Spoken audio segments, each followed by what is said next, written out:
सभी को प्रभु यीशु मसीह के नाम से मेरा प्यार भरा नमस्कार। ప్రభు అయిన యేసుక్రీస్తు నామములో మీ అందరికీ నా ప్రేమపూర్వక వందనాలు తెలియజేస్తున్నాను।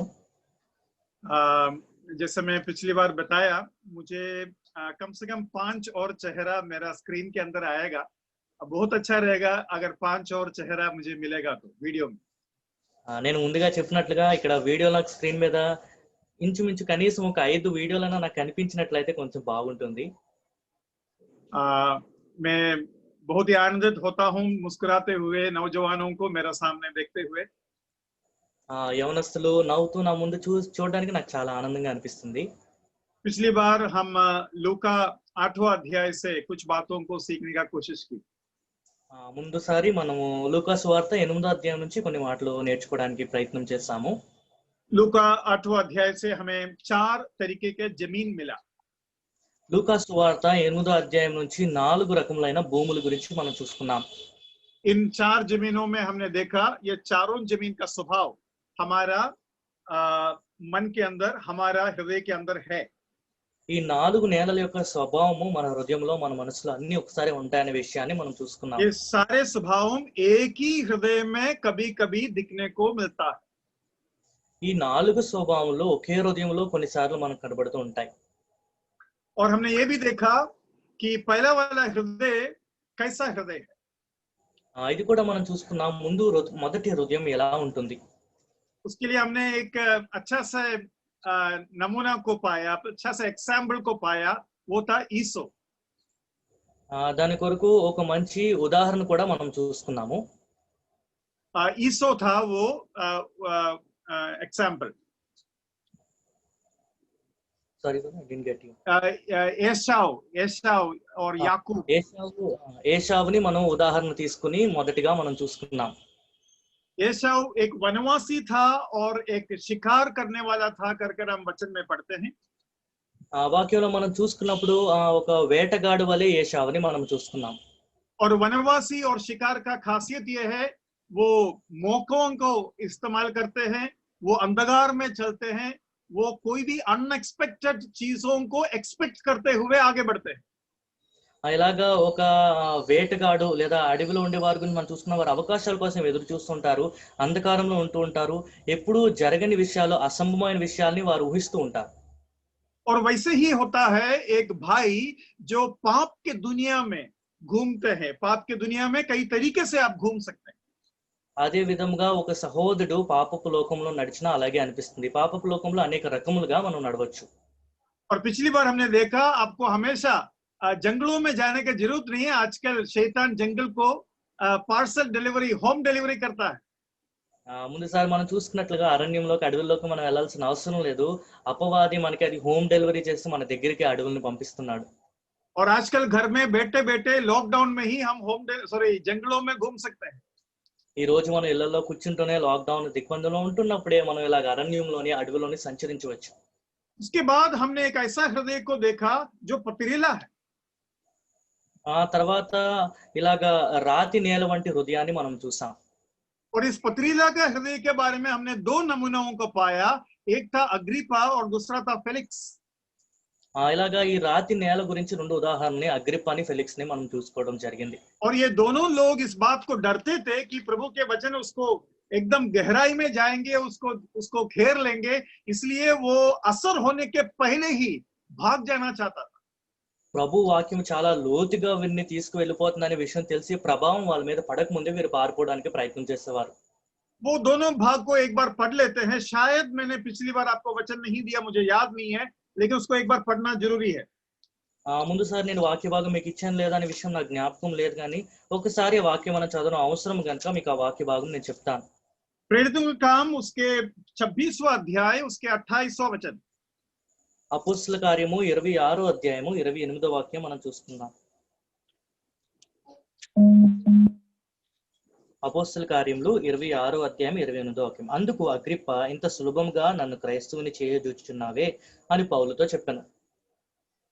तू थोड़े ही समझाने से मुझे मसीही बनाना चाहते हैं। ఇంత సులభంగా నీవు నన్ను క్రైస్తవుని చేయజూచున్నావే అని అక్కడ చెప్తున్నాడు। मतलब अग्रिप्पा इस बात को मानते हैं कि थोड़ा और सुनोगे तो मैं मसीही बन जाएंगे, इसलिए बस करो। ఇంకొంచెం నేను విన్నట్లయితే క్రైస్తవుని అయిపోతాను కనుక చాలు ఇక్కడితో ఆపేయమని అగ్రిప్ప చెప్తున్నాడు. फेलिक्स देखते हैं क्या बोलते हैं, 24 का 25 देखिए। ఫిలిక్స్ అనే వ్యక్తి ఏం చెప్తున్నాడో మనం చూద్దాం. 24వ అధ్యాయము 25వ వాక్యము. जब वह धर्म और संयम और आने वाले न्याय की चर्चा कर रहा था तो फेलिक्स ने भयभीत होकर उत्तर दिया, अभी तो जा, अवसर पाकर मैं तुझे फिर बुलाऊंगा। అప్పుడు అతడు చదవండి. అప్పుడు అతడు నీతిని గూర్చి, ఆశా నిగ్రహమును గూర్చి, రాబో విమర్శను గూర్చి ప్రసంగించు, నాకు సమయమైన నిన్ను పిలువ నంపింతునని చెప్పాను. ये तो चलो अविश्वासी लोग हैं, వీరు అవిశ్వాసులు. लेकिन विश्वासियों के जीवन में भी कहीं पाप या कहीं अगुवाई को गहराई में जाने में वो लोग इनकार करते हैं। కొన్నిసార్లు విశ్వాసుల జీవితాల్లో కూడా ఇలాంటి నడిపింపును లోతుగా వారి హృదయాల్లోకి వెళ్ళడానికి వారు తృణీకరిస్తూ ఉంటారు. और इसलिए हम पिछली बार एक प्रभु का सेवक के बारे में बताया, जो प्रभु की आवाज सुनने से वो डरता था और इसलिए वो काम कर कर अपने आप को व्यस्त करने का कोशिश कर रहे। అందుకే గడిచిన సారి మనం మాట్లాడుకున్నప్పుడు ఒక దైవజనుడి గురించి మాట్లాడుకున్నాం. దేవుని స్వరం వినడానికి ఆయన భయపడేవాడు కనుక తన సమయం అంతా ఎక్కువ సమయం పనిలో గడిపేవాడు. लेकिन आखिर में प्रभु ने उसका दिल जीत लिया और आज वो प्रभु का सेवा में है। ఆఖరిగా ప్రభు ఆయన హృదయాన్ని గెలుచుకున్నారు. ఇప్పుడు ఆయన దేవుని పరిచర్య చేస్తున్నారు. उसके बाद हमने तीसरा जमीन को देखा। ఆ తర్వాత మూడవ నేలని మనం చూస్తున్నాం. तीसरा जमीन में 3 खास हमला होता है या 3 खास तरीके के जंगली पौधों को हम देखते हैं। మూడవ రకమైన నేల మీద 3 ప్రత్యేక రకములైన అడవి మొక్కల్ని మనం చూస్తున్నాం. एक है चिंता, ఒకటి చింత అని మనం చూసుకున్నాం. दूसरा है धन, రెండోది ధనము అని మనం చూసుకున్నాము. और तीसरा है जीवन का सुख विलास। మూడోది భోగములు అని మనం చూసుకున్నాం. बाइबल ये बताते हैं कि आपके अंदर फल है, लेकिन वो फल को ये जंगली पौधा पकने नहीं देता। బైబిల్ మనకి ఏం చెప్తుందంటే మీలో ఫలము ఉంది కానీ ఈ అడవి మొక్కల వల్ల అవి ఎదగనివ్వట్లేదు. उनके बारे में हम और गहराई में जाएंगे, వాటి గురించి ఇంకా లోతుగా మనం ధ్యానిద్దాము. लेकिन मैं चौथा जो पॉइंट आप लोगों को बताया वो इन जंगली पौधों के बारे में। 4వ అంశము నేను చెప్పాను, అడవి మొక్కల గురించి చెప్పడం జరిగింది. और जंगली पौधों किस तरीके से कामयाब होता है उसके ऊपर हम थोड़ा सा ध्यान दें। అడవి మొక్కలు ఎలా ఎదుగుతాయి అనే విషయాల మీద మనం ధ్యానం చేసాం. और हमने देखा कि जंगली पौधों सक्सेस या कामयाब होने का एक कारण यह है, वो जो पैदा करता है उसको फल बोल ही नहीं सकता, वो एक तरीके से पाप का कर्म है। ఒక విధంగా చెప్పాలంటే ఆ పాపపు కార్యములు అని చెప్పొచ్చు. వాటి నుంచి వచ్చే ఫలములది ఫలము అని కూడా మనం చెప్పలేము. और हमने गलाती 5 के 19, 20, 21 में शरीर का काम और गलाती 5 के 22 में आत्मा के फल को देखा। గలతీయులకు రాసిన పత్రిక 5వ అధ్యాయము 19, 20, 21 వాక్యంలో శరీర కార్యముల గురించి చూసాము. 22వ వాక్యం నుంచి ఆత్మ ఫలం గురించి మనం చూస్తున్నాం. और हमने देखा कि आत्मा के जो भी काम है उसको फल इसलिए बोलता है क्योंकि वो खाने के लायक है। ఆత్మ ద్వారా జరిగిన క్రియలన్నింటినీ ఫలము అని ఎందుకు అంటామంటే అవి తినుటకు యోగ్యమైనవి. लेकिन शरीर के काम जो है उसको फल नहीं बोल सकते क्योंकि वो किसी को भी खाने के लायक नहीं। కానీ శరీర క్రియలని ఫలం అని మనం చెప్పలేము, ఎందుకంటే అవి ఎవ్వరు కూడా తినుటకు యోగ్యమైనవి కావు. उसके बाद हमने ये देखा वो इतना जल्दी कैसा फल लाते हैं, बहुत ही जल्दी वो फल लाते हैं। అవి అంత తొందరగా ఫలముని ఎలా ఇస్తున్నాయనే విషయాన్ని కూడా మనం చూస్తున్నాం. उसका कारण हमने देखा उसका साइज बहुत छोटा है और वो केवल रिप्रोडक्शन या अपने दूसरी पीढ़ी को बनाने का कोशिश करते हैं, वो किसी को खिलाने या किसी के लिए लाभ पहुंचाने के बारे में नहीं सोचते। అవి ఎవరికన్నా తినిపించాలి, ఎవరికైనా లాభం కలగాలనే విషయం గురించి ఆలోచించవు. వాటి వైశాల్యం చాలా తక్కువ ఉంటుంది. ముందున్న తరముల వరకు అవి పనిచేస్తూ ఉంటాయి అనే విషయాన్ని మనం చూసుకున్నాం. और हमने देखा एक अच्छा पौधा, वो बैंगन हो या भिंडी हो या कोई भी कद्दू हो, कोई भी अच्छे पौधे हो, वो समय लेता है। इसलिए रहता है क्योंकि उसके साइज बड़ा रहता है, उसका खुशबू आना पड़ता है और बहुतों के लिए लाभदायक होना पड़ता है और इसलिए समय लेता है। అలాగే మనం కొన్ని మొక్కల గురించి చూసుకున్నాం. అయితే వంకాయ అవ్వచ్చు లేదా బెండకాయ అవ్వచ్చు, అవి కొంచెం పెద్దగా ఎదగాలి, అటు నుంచి సువాసన రావాలి, ఇతరులకు ఉపయోగకరంగా ఉండాలి కాబట్టి అవి సమయం తీసుకొని ఫలిస్తున్నాయి అనే విషయాన్ని మనం చూసుకున్నాం. और हमने ये भी देखा, हम जो पैदा करने का कोशिश कर रहा है वो टमाटर और सब्जी नहीं है, ना वो आम और नारियल है। हम जो पैदा करने का कोशिश करता है वो यीशु मसीह के गुण है, आत्मा के फल है। उसके लिए जरूर ज्यादा समय और ज्यादा पोषण चाहिए। మనం ఏ విషయాలైతే పెంచాలని చూసుకున్నాం అవి సాధారణమైనవిలాగా పళ్ళు కాయలు లాంటివి కాదు, కానీ ప్రభువైన యేసుక్రీస్తులో ఆత్మఫలములు గనుక దానికి మనం ఇలా చేయాలనే విషయాన్ని చూస్తున్నాం. और पिछली बार मुझे याद नहीं है मैंने आपको बताया या नहीं कि प्रभु का बाइबल वचन में एक चोर जब विश्वासी बनता है उसको कैसा सोचना चाहिए और क्या करना चाहिए कर भी बाइबल में लिखा है। ఒకవేళ నేను ముందుగా చెప్పని లేదా విషయం నాకు జ్ఞాపకం లేదు, కానీ ఒక దొంగ ఒకవేళ విశ్వాసి అయినట్లయితే ఆయన ఎలాగ ఉండాలి, ఏమేమి చేయాలనే విషయాలు కూడా బైబిల్లో రాయబడి ఉన్నాయి. एक चोर हमेशा क्या सोचते हैं? ఒక దొంగ ఎల్లప్పుడూ ఏం ఆలోచిస్తుంటాడు? वो चोर हमेशा ये सोचता है किसके पॉकेट मारूं। నేను ఎవరు పాకెట్ కొట్టాలా అని, ఎవరు జేబు కొట్టాలా అని దొంగ చూస్తూ ఉంటాడు. लेकिन ये जो चोर है वो विश्वासी बन गया। కానీ ఇప్పుడు ఈ దొంగ విశ్వాసిగా మారిపోయాడు. विश्वासी बनने के बाद ये चोर मालूम है क्या सोचता है? किस किस का पॉकेट भरा है वो नहीं सोचता, किस किस का पॉकेट खाली है ताकि मैं भर दूं। ఒక దొంగ విశ్వాసి అయిన తర్వాత ఎవరెవరి జేబులు నిండుగా ఉన్నాయనే విషయాన్ని చూడు, కానీ ఎవరెవరి జేబులు ఖాళీగా ఉన్నాయి అవి నేను నింపాలి అనే ఆలోచనతో చూస్తూ ఉంటాడు. कहां लिखा है ऐसा? అలాగని ఎక్కడ రాయబడి ఉంది? एफएसी 4:28 पढ़िए। ఎఫెసీయులకు రాసిన పత్రిక 4వ అధ్యాయము 28వ వాక్యంలో ఆ మాట మనం చూస్తున్నాం.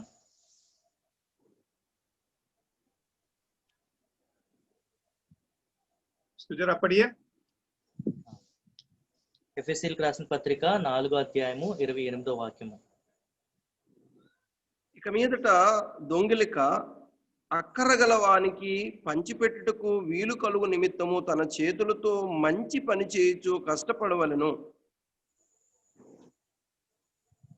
उधर ये लिखा है कि चोरी करने वाला फिर चोरी ना करे। ये तो चलो हम समझ सकते हैं, लेकिन उसके बाद लिखा है वरन भले काम करने में अपने हाथों में परिश्रम करे, इसलिए कि जिसे प्रयोजन हो, जिसे जरूरत हो, उसे देने को उसके पास कुछ हो। మొదటిది మనం చూసుకున్నాం, దొంగలు వాడికి మీదట దొంగలింపకూడదనే విషయాన్ని చూసుకున్నాం, అది మనకు తెలుసు. దొంగలిక అక్కర గల వారికి పంచిపెట్టుటకు వీలు కలిగి నిమిత్తం తన చేతిలో మంచి పని చేయటం కష్టపడవలను అని మనం చూస్తున్నాం. चोर बहुत सोचने वाले लोग होता है, चोर लोग बहुत सोचते हैं। దొంగలు చాలా ఎక్కువగా ఆలోచించే వారుగా ఉంటారు. किसके पास पैसा है और कब वो आराम से उससे ले सकता है, हम हमेशा ये सोचते रहते हैं। ఎవరి దగ్గర ధనం ఉంది, ఎలాగ మనం సులభంగా వారి దగ్గర నుంచి మనం ధనం దొంగలించవచ్చు అనే విషయాన్ని ఆలోచిస్తూ ఉంటారు. पौलुस बोल रहा है या प्रभु के आत्मा बोल रहा है, जब तुम ये बात समझ सकता है किसके पास है, तो ये तो आराम से समझ में आना चाहिए किसके पास नहीं है।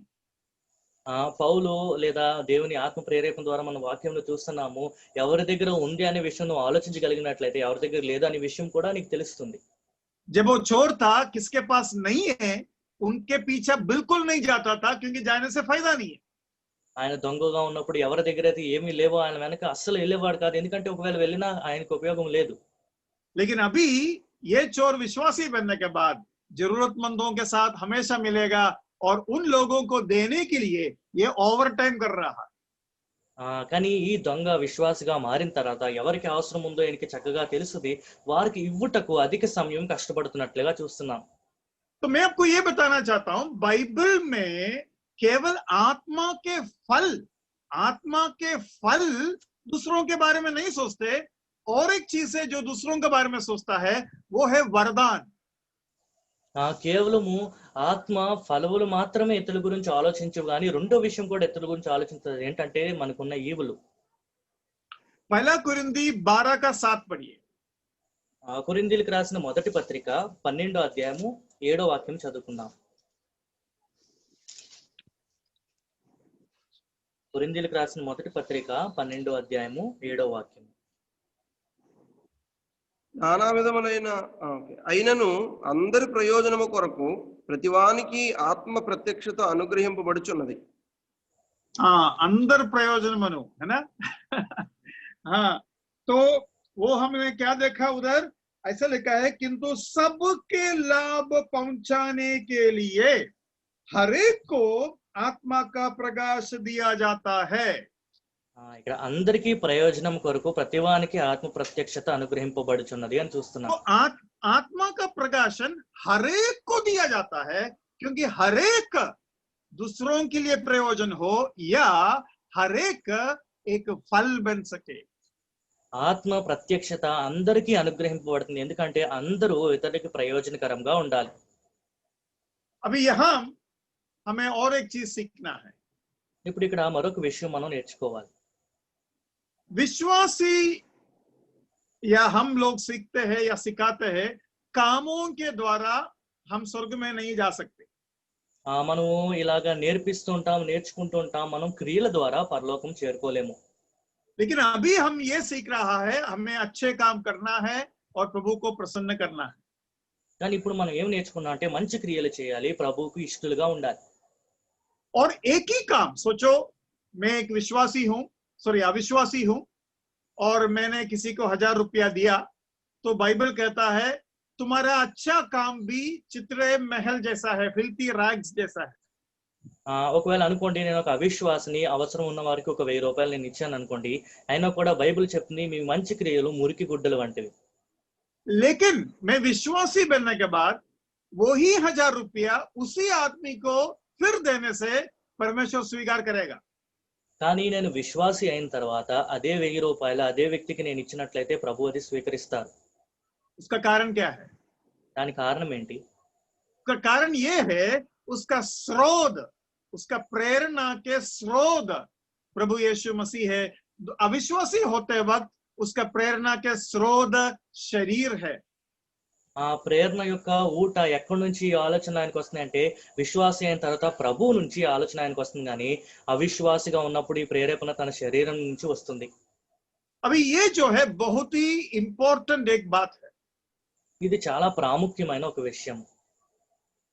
क्योंकि हमारे अंदर के द्वारा निकलने वाले सारे बातें, अगर वो शरीर का है, विश्वासी होने के बावजूद भी अगर वो शरीर का है, प्रभु स्वीकार नहीं करेगा, वो प्रभु को पसंद नहीं है.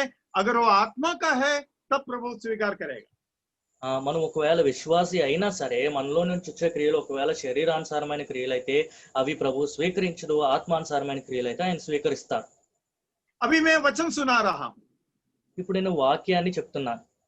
ये वचन मैं आत्मा में, विश्वास में प्रभु के ऊपर भरोसा रखते हुए सुना सकता हूं, और मेरा शरीर के ऊपर भरोसा रखते हुए भी सुना सकता हूं. ఇప్పుడు నేను మీకు ప్రకటిస్తున్న ఈ మాటలు, ఈ వాక్యము దేవుని ఆత్మ మీద విశ్వాసంతో ఆత్మ ప్రేరేపణలో చెప్పగలను, నా శరీరం మీద నేను ఆధారపడి కూడా ఈ విషయాలు నేను చెప్పగలను. मतलब मेरा मन के गहराई में जो मकसद है, जिसका अंदर से प्रेरणा आता है, उसके ऊपर निर्भर है ये बातें. నా హృదయంలోని ఈ ప్రేరేపణ ఏ విషయాల మీద నుంచి వస్తుందో దాని మీద ఇది ఆధారపడి ఉంటుంది. अब ध्यान से सुनो. మీరు జాగ్రత్తగా వినండి. आप क्या बोलते हैं, मीटिंग्स में, कॉन्फ्रेंसेस में, जूम मीटिंग में वगैरह कई तरीके का सेवागाई करते हैं. మీరు మీటింగ్స్ లోని కానీ, కాన్ఫరెన్స్ పెద్ద పెద్ద సభల్లో కానీ, జూమ్ మీటింగ్ లో కానీ అనేక రకమైన పరిచర్లు మీరు చేస్తున్నారు. अभी कुमार भाई ट्रांसलेट कर रहा है, विकास प्रार्थना किया, और किसी ने गाना गाया, हमने देखा चिन्नो वर्गीस. ఇప్పుడు మనం చూసాము, నేను ఇలాగ అనువదిస్తున్నాను, బికాస్ అన్న ప్రార్థన చేశారు, టినో ఒక పాట పాడారు. लेकिन उसका पीछे का रियल मकसद, उसका पीछे का रियल भावना, वो अगर शरीर का है तो आपको कोई प्रतिफल नहीं मिलेगा। దాని వెనక ఉన్న ఉద్దేశము, దాని వెనక ఉన్న భావన శరీరానికి సంబంధించిందైతే దాని వల్ల మీకు ఏ ప్రతిఫలము ఉండదు. इस तरीके से आपके अंदर के सारे विचारों को, सारे सोचों को आपको डिसर्न करना है, उसको परखना है। అదే విధంగా మనలో ఉన్న తలంపుల్ని, మనలో ఉన్న ఆలోచనల్ని మనం పరీక్షించుకోవాలి. क्योंकि बाइबल में लिखा है हमारे काम परमेश्वर के आग में परखा जाएगा। ఎందుకంటే బైబిల్లో రాయబడింది మన క్రియలు దేవుని అగ్నిలో పరీక్షింపబడబోతున్నాయి. और जब परमेश्वर के आग में परखा जाएगा, परमेश्वर के आग में हमारा काम टिक सकता है क्या? దేవుని అగ్నిలో పరీక్షింపబడినప్పుడు మన క్రియలు అక్కడ నిలవగలవా? किसी का भी काम नहीं टिक सकते। ఎవ్వరు క్రియలు కూడా అక్కడ నిలవలేవు. लेकिन प्रभु यीशु मसीह के आत्मा के द्वारा अगर हमने वो काम किया तो प्रभु यीशु मसीह ने वो काम किया, और प्रभु यीशु मसीह ने अगर काम किया तो प्रभु यीशु मसीह का काम टिकेगा। మనం ప్రభు అయిన యేసుక్రీస్తు ఆత్మ ప్రేరేపణ ద్వారా గాని కార్యం చేసినట్లయితే అది ప్రభు అయిన యేసుక్రీస్తు వారు స్వయంగా కార్యం చేసినట్లు, ఒకవేళ మన ప్రభువే కార్యం చేసినట్లయితే అగ్నిలోని ఆ కార్యం నిలుస్తుంది. और ये जो जमीन में ये पौधे आया है, ये पौधे बीज, अच्छे बीज, यीशु मसीह है वो बीज, वचन है वो बीज, उस बीज के द्वारा आया है। ఇప్పుడు ఈ నేల మీద వచ్చిన మొక్కలు ఒక మంచి విత్తనములు, వాక్యం అనే విత్తనం, ప్రభు అయిన యేసుక్రీస్తు అనే విత్తనము ద్వారా అవి ఇలాగ ఎదిగాయి. अच्छा, इसमें से हम कौन है? ఇందులో మనం ఎవరమే? बीज बोने वाला प्रभु यीशु मसीह है, ఆ విత్తనంలో జల్లేవారు ప్రభు అయిన యేసుక్రీస్తు, बीज परमेश्वर का वचन है, విత్తనము దేవుని వాక్యము. पंछियां यहाँ शैतान के नाम पर लिखा गया है। పక్షుల్ని మనం అపవాదితో పోల్చుకుని ఇక్కడ చూడవచ్చు. पत्थर जो है हमारे हृदय के कठिनता को दिखाता है। రాళ్ళు మన హృదయంలో ఉన్న కఠినత్వముని చూపిస్తున్నాయి. जंगली झाड़ियां जो है दुनिया के सुख विलास और धन और चिंता दिखाता है। అడవి మొక్కలు, అడవి పొదలు లోకంలో ఉన్న సుఖభోగములు, విలాసములు చూపిస్తుంది. हम कौन है? మనం ఎవరమి? हम ये जमीन है। మనం ఈ నేల. तो इस जमीन में पैदा जंगली चीजें होता है या अच्छे पौधे होता है, उसके ऊपर निर्भर रहेगा ये अच्छे जमीन है या नहीं। ఈ నేల మీద మంచి మొక్కలు వస్తున్నాయా, అడవి మొక్కలు వస్తున్నాయా అనే దాని మీద ఈ నేల ఎటువంటిది అనేది ఆధారపడి ఉంటుంది. आजकल हम बहुत ही, लड़की हो या लड़का हो, फैशन का पीछे बहुत घूमता है। ఈ రోజుల్లో మనం ఎవరన్నా సరే మనం ఫ్యాషన్ వెంబడి మనం వెళ్ళడం ప్రారంభిస్తున్నాం. देखो, इन फैशन के प्रेरणा आपके अंदर जो आता है वो कैसा आता है? ఈ ఫ్యాషన్ అనే ఈ తలంపు మనలో వస్తుంది కదా, అది ఎలా వస్తుంది? अधिकतर फैशन का प्रेरणा शरीर और दुनिया से आते हैं। ఎక్కువలో ఎక్కువ ఈ ప్రేరేపణ లోకం నుంచి, శరీరంలో నుంచి వస్తుంది. कलीसिया में कभी कभी हम जो गाना गाते हैं, जो भी है, वो परफॉर्मेंस का प्रेरणा से भी आ सकते हैं। परफॉर्मेंस करेंगे, मैं हीरो बनूंगा। సంఘంలో అప్పుడప్పుడు పాటలు పాడినప్పుడు, సంఘంలో మనం ఏదైనా పరిచర్య చేసినప్పుడు కూడా నేను ఇలాగేదో ప్రదర్శిస్తున్నాను అనే విషయమైన ప్రేరేపణతో అది కలిగి వస్తుంది. दूसरों को आकर्षित करने का हमारा जो विचार है वो कभी कभी एक व्यभिचार के मन से भी आ सकता है। ఇతరుల్ని ఆకర్షించాలని ఆలోచన కొన్నిసార్లు వ్యభిచారణ కలిగిన హృదయంతో కూడా రావచ్చు. अभी औरत लोग कभी कभी हाई हील पहनते हैं, बहुत ही हाई हील पहनते हैं। ఇప్పుడు స్త్రీలు అప్పుడప్పుడు చాలా హై హీల్ వేసుకుంటూ ఉంటారు. आप बताइए, हाई हील पहनने वाले बहन कंफर्टेबल है या वो बहुत ही मुश्किल से वो उसके ऊपर चलती है? మీరు చెప్పండి, హై హీల్ వేసుకున్న సహోదరులు అది చాలా వారికి సులువుగా, సుఖంగా ఉంటుందా, లేకపోతే అతి కష్టం మీద వారు వేసుకుంటారా? अगर उसको 2 घंटा हाई हील में चलना पड़ा, उसका क्या हालत होगा? ఒక 2 గంటలు వారు అదే హై హీల్స్ వేసుకుని నడవలసి వస్తే వారి పరిస్థితి ఏంటి? मालूम है, ऐसे बहन घर में आने के बाद सबसे पहले क्या करती है? తెలుసా, ఇలాంటి సహోదరులు ఇంటికి వచ్చిన వెంటనే మొట్టమొదటి ఏం చేస్తారు? आप ही बताइए, क्या करती होंगी? స్త్రీలు మీరే చెప్పండి, ఏం చేస్తూ ఉంటారు? ये हाई हील उतार कर फेंक देती होगी। హై హీల్ తీసి వెంటనే అది ఇసిరి వేస్తారు. क्यों? ఎందుకు? क्योंकि उसमें वो बिल्कुल कंफर्टेबल नहीं है ఎందుకంటే అందులోని మీకు అంత చక్కగా సుఖంగా అనిపించే విషయం ఏమీ లేదు. और इसका वजह से कईयों के एंगल ट्विस्ट हो जाता है और कईयों के कमर में दर्द होता है. దీనివల్ల చాలా మందికి నడుము నొప్పి వస్తుంది, కాలు పిక్కలు పట్టేస్తూ ఉంటాయి. किसी किसी को नी इंजरी होता है. కొంతమందికి మోకాళ్ళకి దెబ్బలు కలుగుతూ ఉంటాయి. तो अभी मैंने 3 चीजें बताया. ఇప్పుడు నేను 3 విషయములు చెప్పాను. हिप में प्रॉब्लम, नी में प्रॉब्लम, एंगल में प्रॉब्लम. మొదటిది నడుములో సమస్య ఉంటుంది, మోకాల్లో సమస్య ఉంటుంది, మణికట్టులో సమస్య ఉంటుంది. ये औरत जब खड़ी रहती है एस जैसा खड़ी रहती है, एस जैसा खड़ी रहती है. స్త్రీ ఎప్పుడైనా నుంచున్నప్పుడు ఈ ఎస్ అనే ఆకారంలో నిలబడుతూ ఉంటారు. एस रूप में जब खड़ी रहती है उसके सारे पोर्शंस एम्फसाइज करने के लिए वो कामयाब होता है, या वो ज्यादा आकर्षण करने के रूप में वो ज्यादा एम्फोसिस करने में, क्योंकि वो हिप के पोर्शन आगे रहेंगे, चेस्ट के पोर्शन आगे रहेंगे, नी के पोर्शन आगे रहेंगे, मतलब उसके सारे शरीर जो है एस के रूप में इस तरफ आगे, पीछे आगे, आगे आगे, मतलब she is trying to attract everyone by the emphasis of her bulging body. ఈ ఎస్ అనే ఆకారంలో స్త్రీలు నిలబడినప్పుడు ఛాతీ వైపు ముందుకు ఉంటారు, నడుము దగ్గర వెనక్కి ఉంటారు. ఇలాగ ఎస్ అనే ముడుకులు ముందుకు ఉంటాయి. వీరు ఇలాగ ఆకర్షించే విధంగా నిలబడుతూ ఉంటారు. और ये पुरुष लोगों के लिए ज्यादा आकर्षण देने वाली बात है. పురుషులకి ఇది చాలా ఆకర్షించే ఒక విషయం. और ये औरतों को पता है. ఇది స్త్రీలకు తెలుసు. तो ये इसके बॉटम हार्ट में आप लोग नहीं जानते होंगे व्यभिचार का बिगिनिंग या इमोरल थॉट का बिगिनिंग है, बिगिनिंग स्टेज है वो.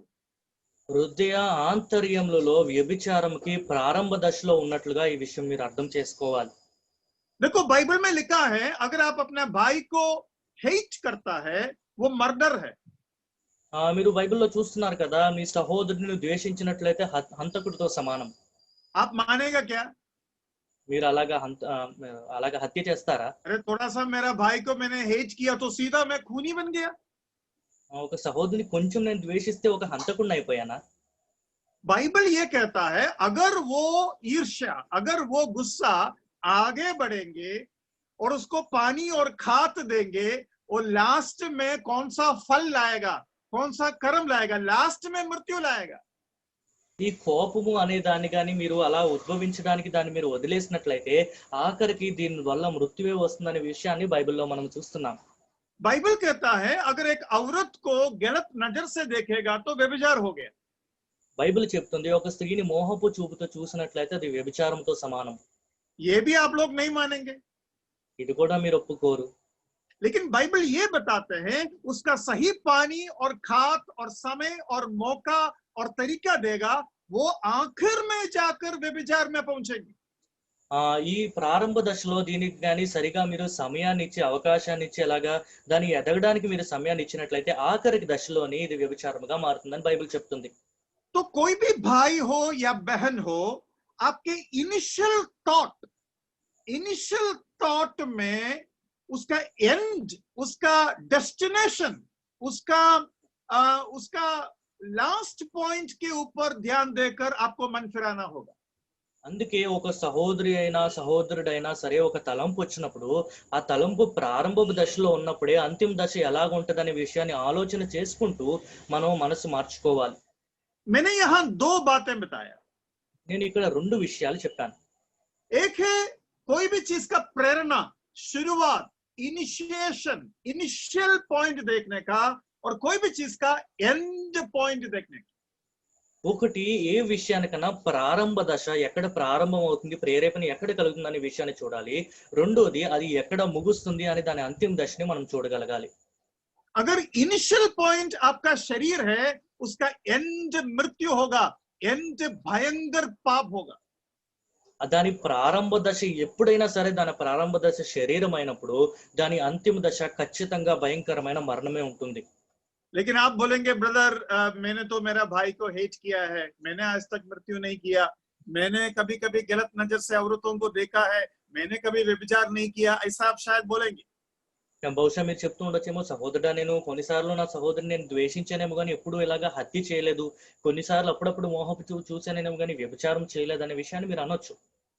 उसका कारण क्या है पता है? దానికి కారణం ఏంటో మీకు తెలుసా? 2 तरीके से समझना है। 2 విధములుగా మనం అర్థం చేసుకోవాలి. एक, आपके मन के अंदर आप ऑलरेडी ये सब किया होगा। ఒకటి, మీ మనసులో ముందుగానే ఇవన్నీ మీరు జరిగించి ఉంటారు. दूसरी बात यह है कि आपको रोकने के लिए परमेश्वर ने बहुत से बाधाएं रखा है। రెండోది, ఈ విషయంలోని మీరు ఎదగకుండా ఉండనట్లు మిమ్మల్ని ఆపడానికి దేవుడు అనేక అడ్డంకుల్ని ఏర్పాటు చేశారు. सबसे पहले आपके अंदर डर पैदा किया है, अरे मैं कुछ करेगा तो मेरा इमेज चला जाएगा, मेरा गवाही चला जाएगा, मुझे लोग मारेगा। మొదటిది, దేవుడు మీలో భయాన్ని ఉద్భవిస్తూ ఉంటారు. అరే నాకు ఇలాగ నా స్థితి ఉంది కదా, నా స్థానము ఇతరులు చూసి అది పోతుందేమో అని మనకు భయం కలిగిస్తారు. तो आपके अंदर डर परमेश्वर ने दिया है। ఇలాగ భయము దేవుడు మీలో ఉద్భవించేశారు. आपके परिवार लोग, माँ बापों के विरोध, माँ बापों के रुकावट आपको दिया है। తల్లిదండ్రుల ద్వారా మిమ్మల్ని ఆపే విధంగా దేవుడు ఉద్భవించేశారు. समाज आपको डरा के रखा है। సమాజము భయపెట్టే విధంగా మీకు అడ్డంకిగా ఉంది. पुलिस आपको डरा के रखा है। పోలీసులు కూడా మిమ్మల్ని భయపెడుతున్నారు. आपके भविष्य आपको डरा के रखा है। మీ భవిష్యత్తు మిమ్మల్ని భయపెడుతుంది. लेकिन अगर ये कुछ भी नहीं है तो तुरंत वो पाप में आप पहुंच जाएंगे। ఇవేవి భయాలు ఏవి లేనట్లయితే వెంటనే మీరు ఆ పాపంలోకి వెళ్ళిపోతారు. मैं आपको सबूत देता हूं। నేను ఒక రుజువు మీకు ఇలా చూపిస్తున్నాను. कईन हाबेल को घृणा किया। కయ్యేను ఏబేలుని ద్వేషించాడు. कईन को किसी को डरने का जरूरत नहीं था, क्योंकि उस दुनिया में केवल 3-4 लोग ही था मेन। కయ్యేని ఎవరికి భయపడాల్సిన అవసరం లేదు, ఎందుకంటే అప్పుడు లోకంలో 3-4 మాత్రమే మనుషులు ఉన్నారు.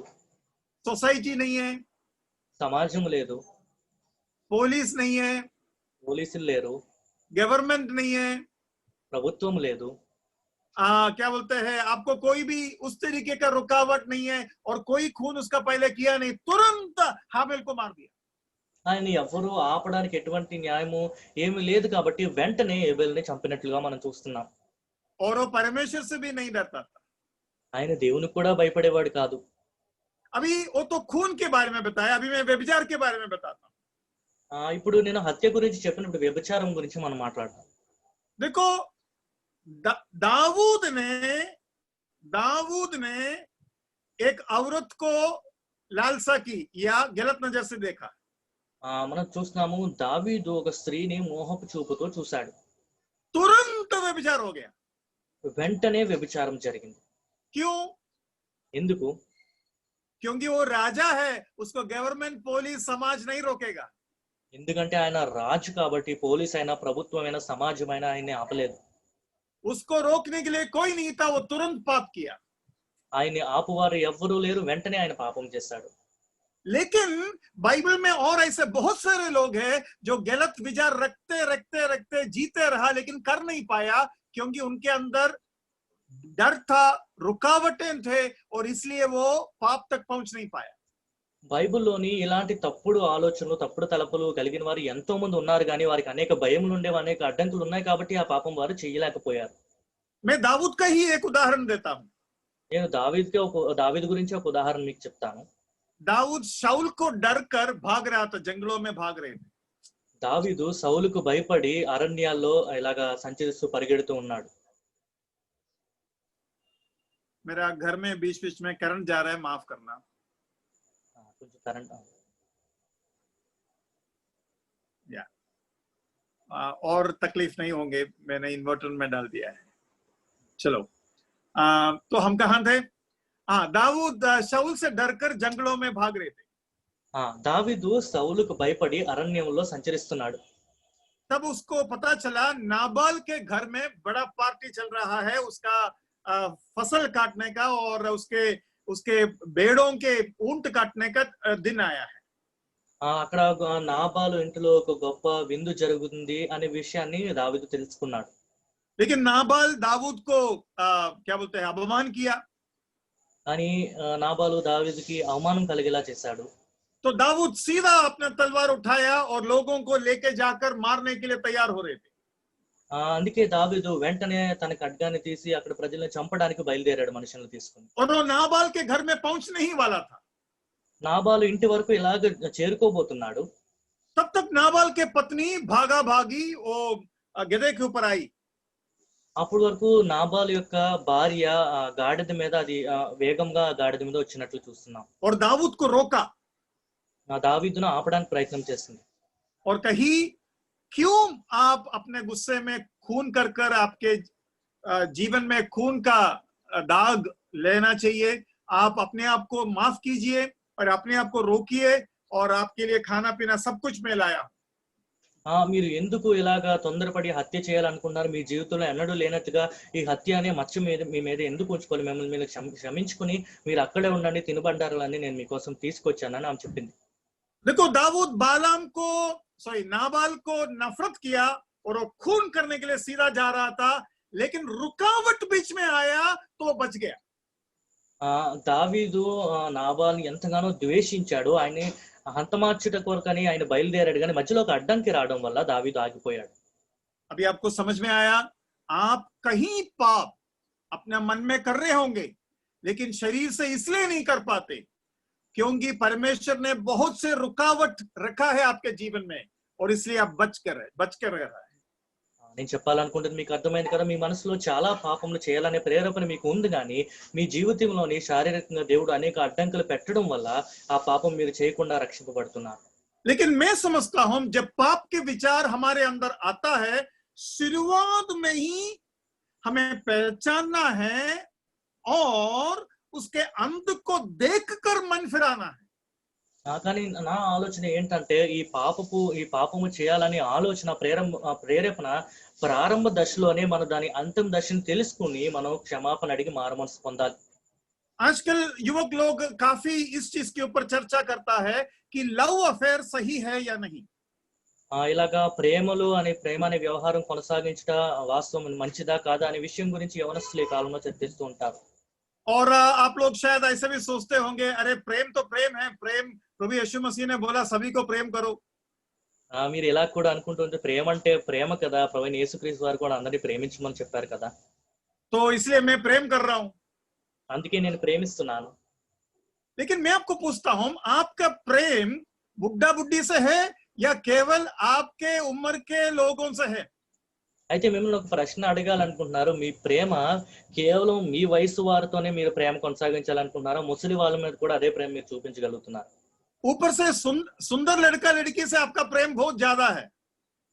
సౌందర్యంగా ఉన్నవారు, అందంగా ఉన్నవారి మీద ప్రేమ ఎక్కువగా మీరు చూపిస్తూ ఉంటారు. उसके मतलब ये हुआ, ये प्रेम का शुरुआत आत्मा से नहीं है, प्रभु से नहीं है, वो शरीर से है।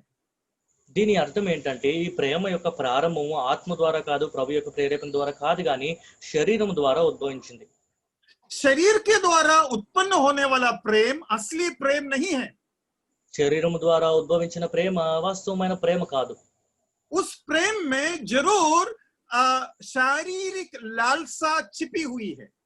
ఆ ప్రేమలో ఖచ్చితంగా శారీరక ఏచ్ఛలు దాగి ఉన్నాయి. अगर आप में से कोई भी ये कहना चाहता है या चाहती है, ब्रदर मेरे अंदर प्रेम है इस भाई के लिए या इस बहन के लिए, हम लव करते हैं, लेकिन कोई शारीरिक विचार नहीं है। మీలో ఎవరైనా నాతో ఈ మాట చెప్పాలనుకుంటున్నారేమో, సహోదరుడా నేను పలానా సహోదరుని గాని సహోదరుని గాని ప్రేమిస్తున్నాను, కానీ కేవలం ప్రేమిస్తున్నాను, శారీరక ఆలోచన ఏ మాత్రము ఎంత మాత్రము లేదని మీరు చెప్పొచ్చు. मैं तो कहता हूं उसके मतलब आपको कुछ मेडिकल प्रॉब्लम होगा, डॉक्टर से मिलो। దానికి నేను ఏం చెప్తానంటే వైద్యపరంగా మీకు ఏమన్నా ఒక సమస్య ఉండొచ్చు, మీరు డాక్టర్ని సంప్రదించండి. उसके मतलब ये है कि आपके अंदर जो फीलिंग्स आना है वो परमेश्वर के द्वारा दिया हुआ है और डिफॉल्ट फीलिंग्स है। మీలో రావాలనుకున్న ప్రేరేపణలు, మీరు రావాలనుకున్న ఆలోచనలన్నీ ప్రభు ద్వారా ఇవ్వబడిన ఆలోచనలు, అవి ప్రారంభం నుంచి ఉన్నవే. मतलब वो जो फीलिंग है वो नेचुरल है, वो जेन्युइन है, वो होना ही होना है।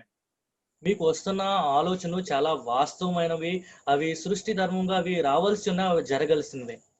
परमेश्वर ने उस तरीके से आपको डिजाइन किया है। దేవుడు మిమ్మల్ని ఆ రీతిగా ఇలాగ రూపొందించారు. तो आप इसके ये जो फीलिंग है उसको पवित्र अगर रखना है, उस पवित्र रखने के लिए आपको इंतजार करना पड़ेगा जब तक प्रभु आपके जीवन में एक जीवन साथी नहीं देते। ఒకవేళ మీకు అలాంటి ఆలోచనలు ఉన్నట్లయితే ప్రభువు మీకు సాటి అయిన సహాయమును ఇవ్వనంత వరకు కూడా ఆలోచన మీరు అలాగే నిలిపి ఉంచుకుని వేచి ఉండాలి. अभी यहाँ मैं एक बहुत ही इंपॉर्टेंट फॉर्मूला आपको देना चाहता हूं. ఇక్కడ చాలా ప్రాముఖ్యమైన ఒక అంశము మీ ముందు నేను ఉంచాలనుకుంటున్నాను. पाप का एक खासियत है कि पाप हमेशा जल्दीबाजी करता है. పాపము ఎప్పుడు తొందరపడుతూ ఉంటుంది అనేది పాపం యొక్క ముఖ్యమైన ఒక విశేషత. मतलब पाप हमेशा चाहता है मैं जल्दी लक्ष्य पर प्राप्त हो जाए. నేను వెంటనే లక్ష్యాన్ని పొందుకోవాలి అనే పాపము ప్రేరేపిస్తూ ఉంటుంది. फॉर एग्जाम्पल क्या बोलते हैं, अदोनिया जल्दी राजा बनना चाहता था. ఉదాహరణకి అదోనియా చాలా తొందరగా రాజు అయిపోదామని ఆలోచించాడు. जो गलत काम कभी चोरी करता है वो जल्दी अमीर बनना चाहता है. దొంగతనం చేసేవాడు తొందరగా ధనవంతుడు అవ్వాలని ఆలోచిస్తూ ఉంటాడు. जो बदला लेता है वो परमेश्वर के बदला के लिए इंतजार नहीं कर पाते. ఎవరైనా ప్రతీకారం తీర్చుకోవాలనుకున్న వాళ్ళు దేవుని ప్రతీకారం కోసం వారు ఎదురు చూడరు, వేచి ఉండరు. जो व्यभिचार करते हैं वो प्रभु का दिया हुआ समय तक इंतजार नहीं कर सकते. వ్యభిచారము చేసేవారు దేవుని సమయం వరకు వారు వేచి ఉండరు. अभी पुलिस आपको पकड़ा, सोचो बिना ड्राइविंग लाइसेंस का. అనుకోండి మీకు డ్రైవింగ్ లైసెన్స్ లేకుండా పోలీసు మిమ్మల్ని పట్టుకున్నారు. मतलब ड्राइविंग लाइसेंस लेने से पहले ही आप ड्राइविंग करना चाहते हैं, जल्दी करने का इच्छा, वो पाप है. దాని అర్థము డ్రైవింగ్ లైసెన్స్ లేకముందే మీరు డ్రైవింగ్ చేయాలనుకుంటున్నారు, వెంటనే తొందరగా చేయాలనుకుంటున్నారు, అది పాపం.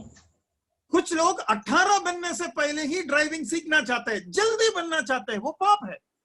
కొంతమంది 18 సంవత్సరాలు రాకముందే డ్రైవింగ్ నేర్చుకోవాలనుకుంటున్నారు, వారిలో తొందరతనం అనేది ఉంది, అది పాపం. लव अफेयर भी यही चीज है. आपके सारे लोगों के माँ बाप चाहता है कि आपका शादी हो, लेकिन आप में से किसी का भी माँ बाप ये नहीं चाहते कि आप हर लड़का और हर लड़की के पीछे घूमते रहे और किसी के साथ आपका अफेयर हो जाए.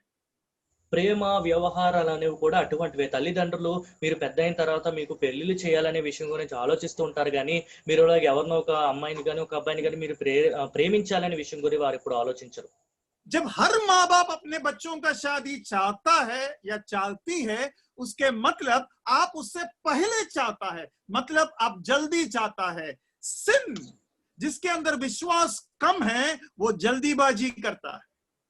ఇలాగా తల్లిదండ్రులు మీకు వివాహం చేయాలనుకుంటున్నారు, కానీ ఒకవేళ మీరు ప్రేమ వ్యవహారాల గురించి ఆలోచించినట్లయితే ఇంకా తొందరగానే మీరు ప్రేమించడానికి ప్రారంభిస్తున్నారంటే ఇలాగా పాపము తొందరపాటు చేసి తక్కువ విశ్వాసం వల్ల ఈ కార్యం జరుగుతుందనే విషయాన్ని చూస్తున్నాము. यूदा जल्दी पैसा बनाना चाहता था, इसलिए यीशु मसीह को ही बेच दिया. ఇస్కరియోతు యోధ తొందరగా డబ్బులు సంపాదించాలనుకున్నాడు, అందుకే ప్రభువైన యేసుక్రీస్తు వారిని ఆయన అమ్మివేశాడు. अच्छा, पुलिस आपको पकड़ा. అనుకోండి ఇప్పుడు పోలీసు మిమ్మల్ని పట్టుకున్నారు. पुलिस नॉर्मली थोड़ा टाइम लेता है या आपको पुलिस स्टेशन में आकर फाइन देने के लिए बोलता है या कोर्ट में आकर फाइन देने के लिए बोलता है. तो जल्दी करने के लिए हम क्या करते हैं? పోలీసు సాధారణంగా కొంచెం సమయం తీసుకుంటారు, పోలీస్ స్టేషన్కి వచ్చి ఫైన్ కట్టమంటారు, కోర్టుకు వచ్చి ఫైన్ కట్టమంటారు, కానీ మీరు తొందరపాటులో ఉండి మీరు ఏం చేస్తూ ఉంటారు? जल्दी करना है तो 50 रुपया उसका पॉकेट में रख दो, जल्दी हो जाएगा. తొందరగా జరగాలంటే ఒక 50 రూపాయలు ఆయన జేబులో పెడితే తొందరగా అయిపోతుంది. एग्जाम लिखते वक्त हम कॉपी क्यों मारता है? మనం పరీక్షలు రాసినప్పుడు ఎందుకు కాపీ కొడతాం? कॉपी मारना जल्दी हो जाता है. पढ़ाई करने के लिए आपको 1-1 घंटा 2-2 घंटा उसको समझना पड़ेगा, फिर रटना पड़ेगा, फिर लिखना पड़ेगा. చదవాలంటే చాలా 2 గంటలు 3 గంటలు కూర్చుని అర్థం చేసుకోవాలి, చదవాలి, గుర్తుంచుకోవాలి, తర్వాత రాయాలి. కాపీ కొడితే చాలా తొందరగా అయిపోతుంది కదా. झूठ हम कब बोलते हैं? అబద్ధాలు ఎప్పుడు చెప్తాం? झूठ बोलने से जल्दी बच जाएगा, सच बोलने से धीरे बचेगा. అబద్ధం చెప్తే తొందరగా రక్షింపబడతాము, అదే నిజం చెప్తే కొంచెం ఎక్కువ సమయం తీసుకుంటుంది, ఆ తర్వాత మనం అందులో నుంచి బయటపడతాం. शॉर्टकट हमेशा शरीर का लालसा है, जबकि आत्मा हमेशा सीधा और सरल जाना चाहते हैं. ఆత్మ ఆలోచన ఎప్పుడు సరళమైన మార్గంలో సూటైన మార్గంలో వెళ్ళాలనుకుంటుంది, కానీ ఇలాగ తప్పు ద్రోవలో వెళ్ళాలని ప్రేరేపించేదే శరీరము. आदम और हव्वा पाप क्यों किया? ఆదాము అవ్వ పాపం ఎందుకు చేశారు? वो जल्दी परमेश्वर जैसा बनना चाहता था। వారు తొందరపడి దేవుడిలాగా అవ్వాలనుకున్నారు. आपको मालूम है बाइबल में लिखा है हम सब परमेश्वर जैसा बनेंगे. We will be conformed to the image of his son and we will be like him because we will see him as he is. మనము దేవుని వాక్యంలో చదువుకున్నాము, దేవుని కుమారుడు యొక్క స్వరూపంలోకి మనము మారబోతున్నాము, ఆయన ఉన్న పాటన మనం చూడబోతున్నాం అనే విషయాన్ని వాక్యంలో చదువుతున్నాం. देखा सारे पापों का पीछे जल्दी बचना, जल्दी कमाना, जल्दी पाना और लव अफेयर भी यही है.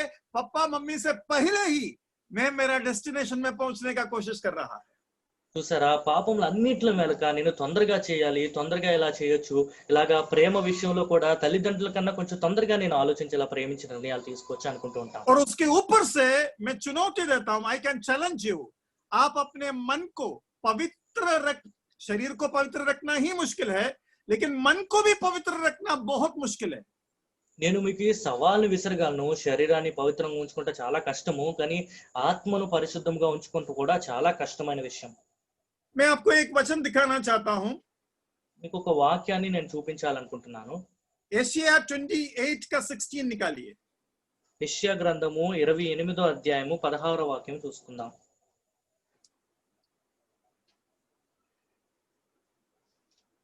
యెషయా గ్రంథము 28వ అధ్యాయము 16వ వాక్యం.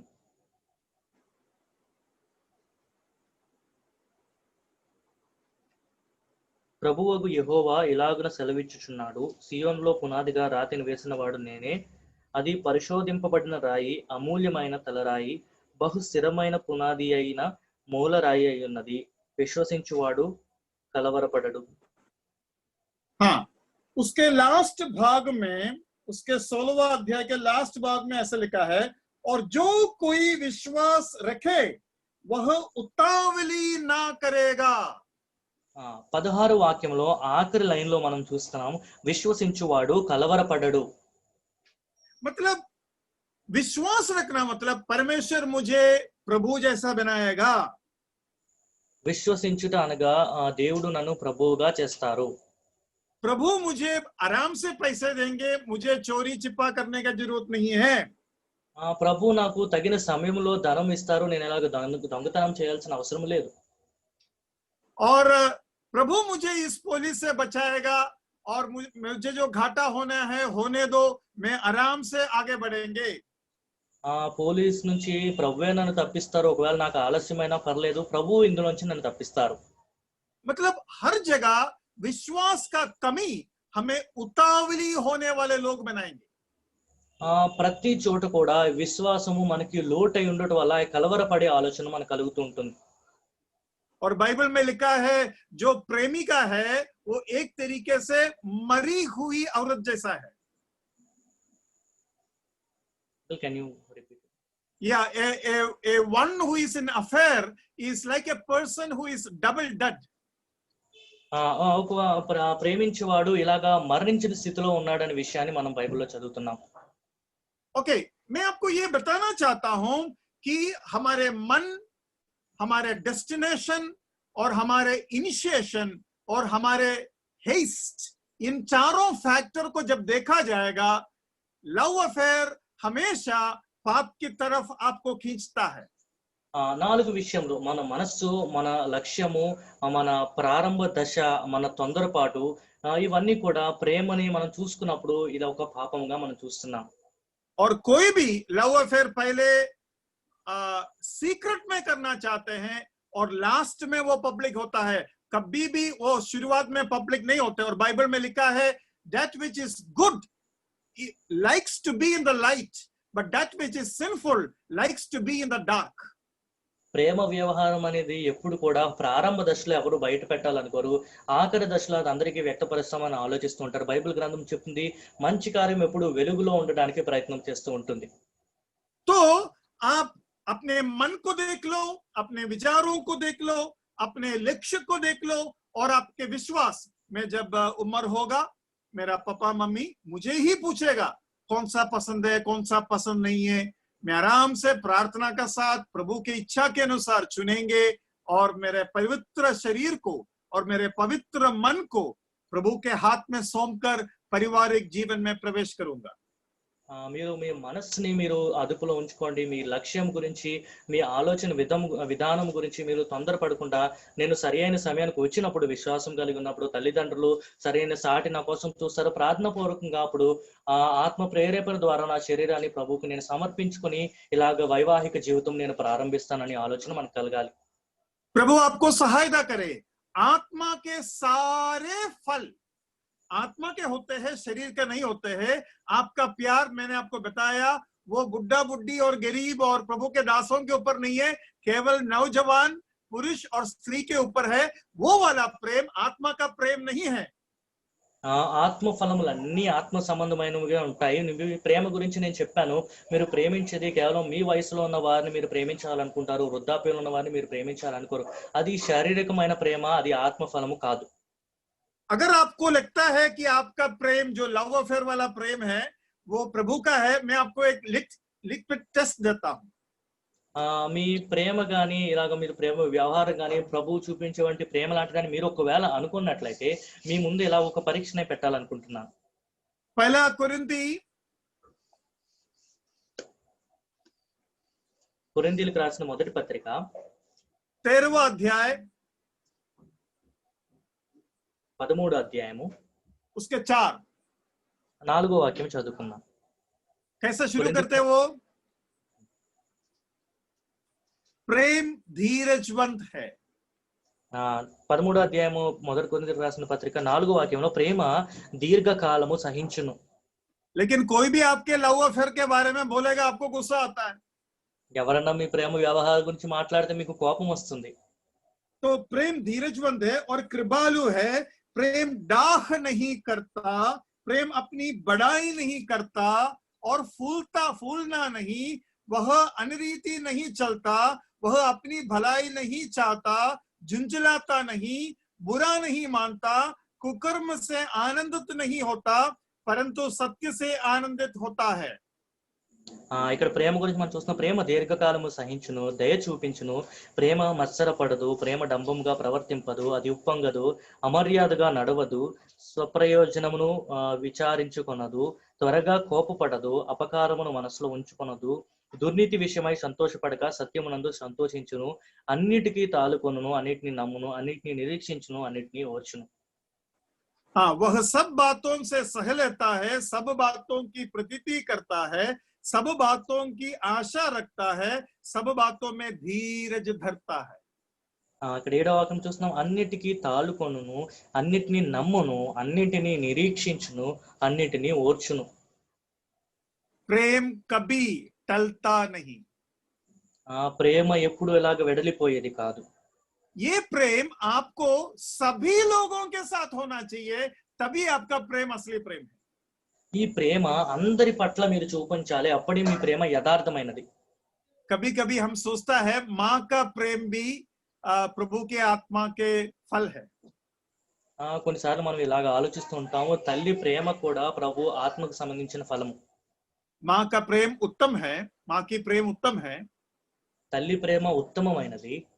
लेकिन क्या माँ की प्रेम प्रभु की आत्मा की प्रेम है?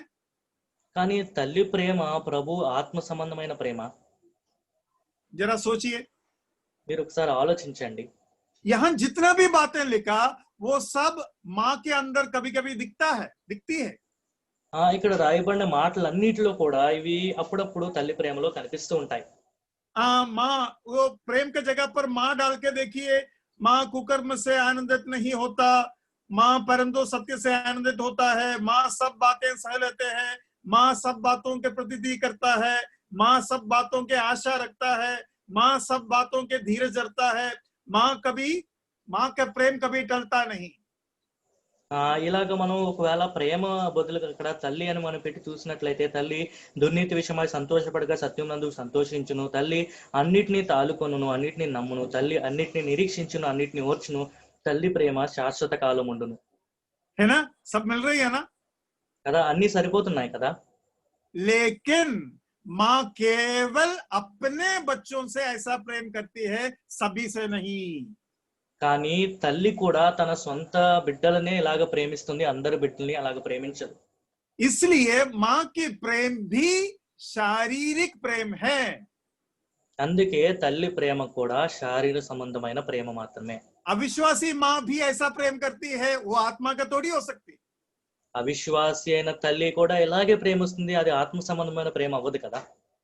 और अभी मनुष्यों का छोड़ो, जानवर का जो माँ होता है, गाय होता है या जो भी जैसे कुत्तिया होता है या बिल्लियां होता है, उनकी भी जो माँ है अपने बच्चों से ऐसे ही प्रेम करती है। ఇప్పుడు మనుషుల గురించి మీరు పక్కన పెట్టండి, జంతువులను తీసుకున్నా సరే, ఒక ఆవును తీసుకున్నా, పిల్లిని తీసుకున్నా, కుక్కను తీసుకున్నా, ఆ తల్లిలు కూడా ఇలాగే ప్రేమిస్తాయి. इसलिए आपका प्रेम को पहचानना जरूरी है, वो शारीरिक है या मानसिक है, అందుకే आत्मिक है। అందుకే మీ ప్రేమ శారీరకమైనదా ఆత్మ సంబంధమైనదా అనే విషయాన్ని మీరు పరికించి చూడాలి.